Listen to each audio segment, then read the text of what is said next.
Bienvenue à New York, nous sommes au bar de l'hôtel Carlyle. C'est un endroit mythique, un hôtel qui se trouve sur la 5e avenue et Madison. Et c'est le rendez-vous de tous les joueurs de polo américain lorsqu'ils se retrouvent à New York.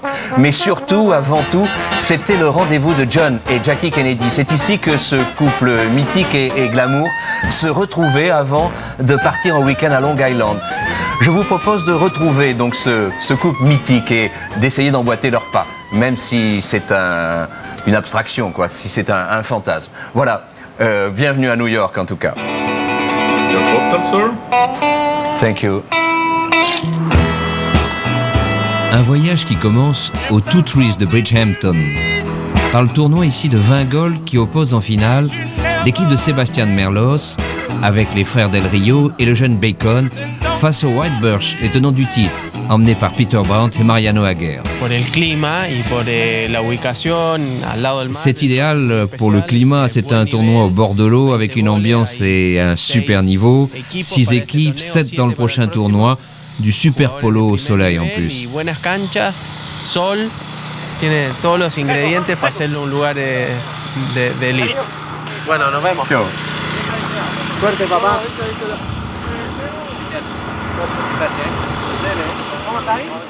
Voilà, et début des hostilités avec, vous le voyez en blanc ici, Sébastien Merlos, il va être à tous les niveaux du jeu, devant, derrière, il tire les pénalités. C'est un 10 de handicap qui assume et assure sa chasuble de numéro 1.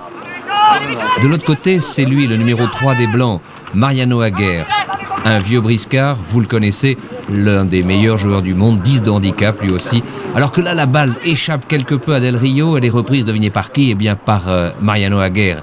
Mariano avec un art consommé, regardez, temporise, regarde, cherche un partenaire démarqué, et puis poum, il accélère le jeu, regardez la balle part en cloche, loin devant, et Del Rio se retourne, et devinez qui surgit derrière lui, évidemment Mariano Aguirre, dont la cavalerie supérieure prend les devants, la balle part derrière les goals légèrement à droite, et regardez sous l'encolure un petit back en revers, et c'est le but. Donc Del Rio perd, lui, est effondré. Mais en tout cas, alors que les oiseaux semblent accompagner, ainsi que ce photographe, les efforts de la jeune équipe bleue, l'équipe de Sébastien Merlos, encore regardez, à la bagarre ici. Sébastien, à droite, à gauche, il aura vraiment fait la différence. Là, regardez la balle, il sort la balle, il veut changer de cheval, et c'est nerveux, il y a pas mal de rock'n'roll évidemment. C'est un match spicy, puisque tenir en échec comme il le fait, donc l'équipe de Peter Brandt qui a gagné ici plusieurs fois, c'est pas évident. C'est chaud, non ? Oui, la partie est superbe. Hein ? Et ils sont en train de mener donc 12 à 10 dans l'équipe de Peter Brandt, les meilleurs, puisque ce sont eux, les rois de Southampton, non ? Alors ici, regardez, les pin-up épinglés sur les calendes des trailers ont le look des Hamptons, évidemment. Sur le terrain, eh bien, ça continue à ferrailler dur avec cette balle quelque peu avortée ici, récupérée par Peter Brandt avec ce back défensif. La balle repart dans le maillet, évidemment, de Merlos. Sébastien contourne cette forêt de jambes, cette forêt de chevaux, cette forêt de maillets.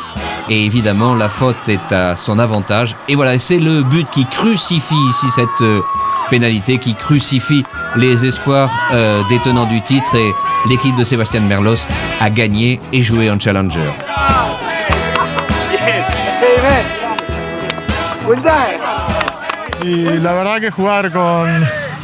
En vérité, jouer avec donc les jeunes amis comme les deux Del Rio que j'ai connus enfant, donc hein, et voilà, c'était vraiment bien parce qu'on a bien joué, on s'est amusé, et puis en plus il y avait une super ambiance dans cette équipe là.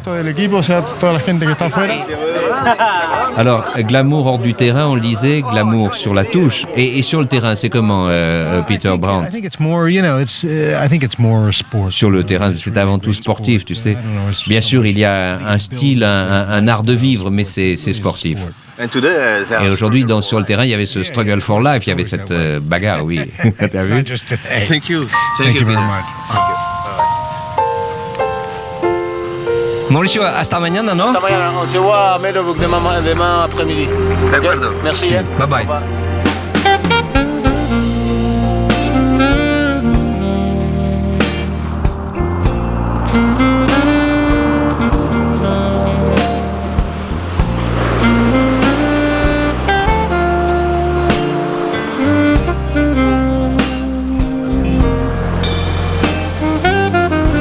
Un vol d'oiseau de la plage de Southampton, petit stop dans Main Street. Nous retrouvons Bertrand et sa success story à la française. Après Palm Beach, il impose sa marque ici et surfe sur le décontracté chic, très prisé à Long Island. C'est la sortie de la 27 ou pas? On commence à sponsoriser des matchs avec Bridgehampton Polo, qui est la grosse coupe ici pendant tout l'été. On fait la même chose avec Greenwich dans le Connecticut, au nord de New York, à 45 minutes de New York. Même chose, on est présent, on a un stand, on habille les équipes, on fait des partenariats avec eux. On a une croissance de 200% par an, c'est absolument fantastique. Le produit plaît beaucoup aux Américains. Et moi, je me plais dans ce système, je me sens à l'aise. Je suis parti de France très jeune, je suis parti à 18 ans. Donc voilà, donc on développe ici et on sent qu'il y a énormément de potentiel. Et la marque plaît beaucoup, la marque est canon. Donc Viconta, c'est un nom qui plaît aux gens, c'est une histoire, c'est un lifestyle, c'est le côté aristocratique français, l'instinct chic. Donc on crée un buzz dans toutes ces villes UP des États-Unis comme Southampton, Palm Beach, Nantucket. On a aussi un magasin à Nantucket, et toujours relié dans le monde des chevaux. Donc.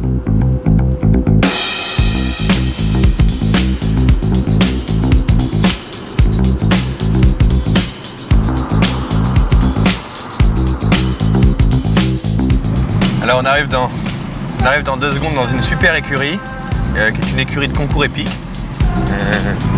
Une très bonne amie américaine qui loue ici pendant près 5 mois.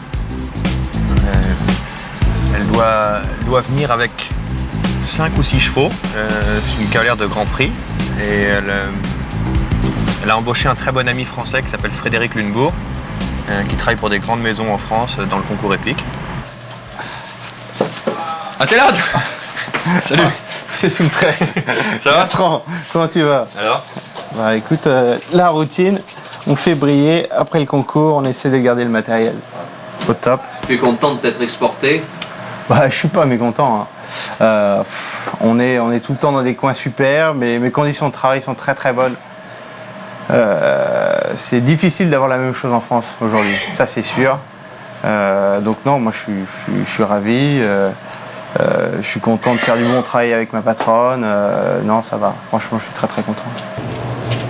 Les écuries de jumping, d'eventing sont souvent voisines de celles de polo, ce qui favorise les échanges. Et Fred, cavalier pro, va taper dans un moment la balle au polo.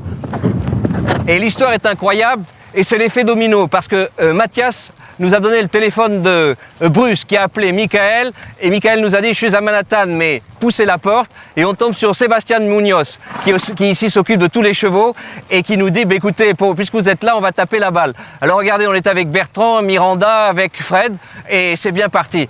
Aquí hay un ambiente particular, hein? Sí, oui, Wenshu Alam, de la cadena del caballo del programa. Yo soy Sebastián Muñoz, estoy con los caballos y muy agradecido que vengan a visitarnos. ¡Ey, ey, ey, ey!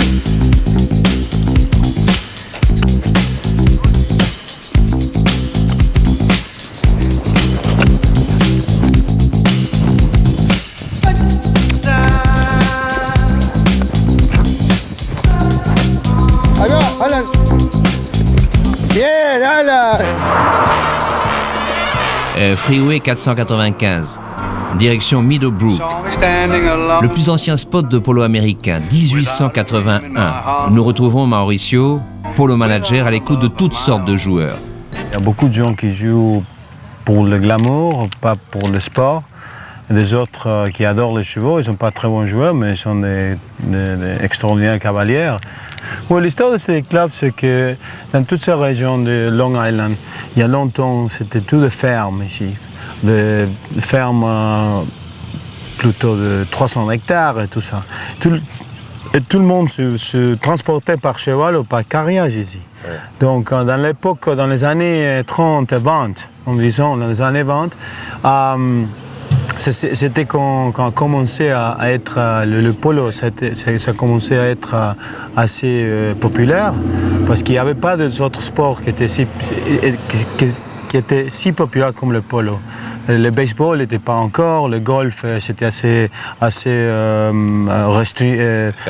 fermé pour les gens normaux, comme le tennis, comme ça. Donc le polo, parce qu'il y avait un terrain, c'était pas seul terrain. Ce terrain était de club depuis 1965. Donc il y avait le ferrocarril. Il s'arrêtait où il y avait le terrain international de polo, où les équipes de l'Europe, les équipes de l'Argentine venaient à jouer contre les Américains. Et les propriétaires de fermes autour de cette région, c'était tous de très bons joueurs, c'était tous des amateurs. Mais il y avait de 8 goals, de 9 goals, de 10 goals qui représentaient les États-Unis partout dans le monde. Il y a une énorme histoire ici. À l'époque, le week-end, pendant le samedi, au dimanche, il y avait 30 000 personnes qui regardaient les polos. Parce qu'il n'y avait pas d'autre chose à voir. En 1881, on l'a dit, naissance du polo ici, à Meadowbrook, 4 ans après que Sir Gordon Bennett, le patron du Washington Post, ait ramené le jeu d'Angleterre. Plus de 50 ans après, la Coupe des Amériques, USA-Argentine, a attiré ici à Meadowbrook plus de 100 000 personnes pour un match de polo.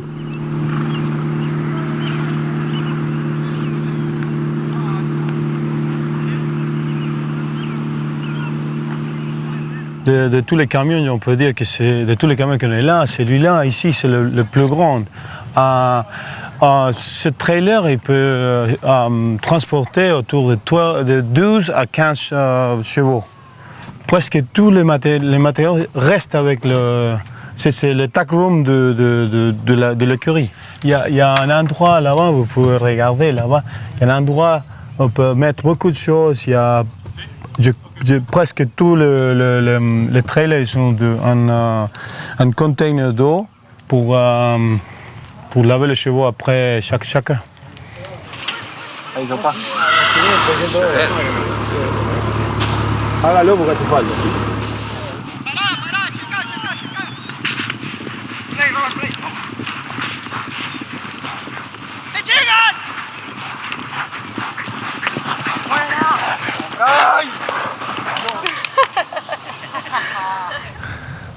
Le boss ici à Meadowbrook, c'est lui, Luis Rinaldini, banquier, veneur et collectionneur aussi.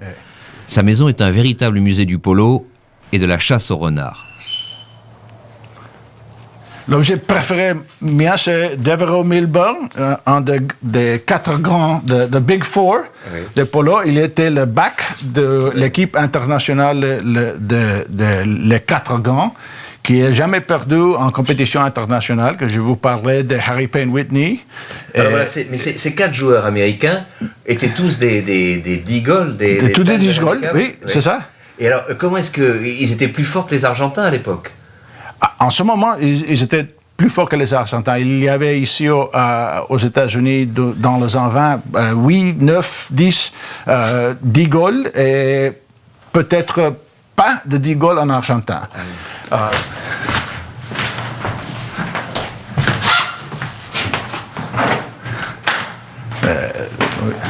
Si vous m'accompagnez, you have to make a cut. Vous aviez commencé assez tard le polo, c'est la Oui, malheureusement, je pensais que c'était trop difficile pour moi, parce que j'ai vu des grands joueurs